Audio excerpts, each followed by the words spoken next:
રાજકોટના યાજ્ઞિક રોડ પર સિટી બસમાં બબાલ થયા હોવાની એક ઘટના સામે આવી છે। ટુ વ્હીલર ચાલક મહિલા અને બસ ચાલક વચ્ચે બબાલ સર્જાઈ, જેમાં બસ ચાલકે અને ટુ વ્હીલરને અડફેટ લેતાની સાથે જ બબાલ કરવામાં આવી। મહિલાએ બસ ચાલકનો કોલર સીધો પકડી લીધો અને માથાકૂટ કરી। ઘટનાનો આખો વિડીયો જે અત્યારે સોશિયલ મીડિયા પર ખૂબ વાયરલ થઈ રહ્યો છે। આ વિડીયો જે રાજકોટનો છે, જેની અંદર ટુ વ્હીલર ચાલક અને બસના ડ્રાઈવર છે તેની વચ્ચે આ બબાલ થઈ છે। સંવાદદાતા મયુર વધુ વિગતો આપવાના છે। મયુર, શું છે બાબત?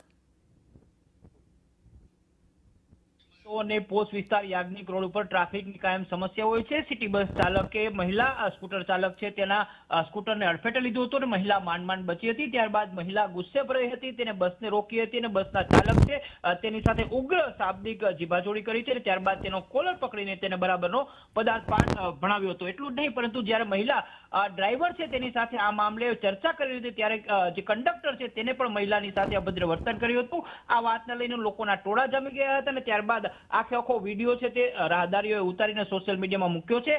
હાલ હજુ સુધી આ મામલાને લઈને કોઈ સત્તાવાર ફરિયાદ કે પછી પોલીસની અંદર અરજી નથી થઈ, પરંતુ આખો મામલો રાજકોટની અંદર ચર્ચાસ્પદ બન્યો છે। આભાર મયુર।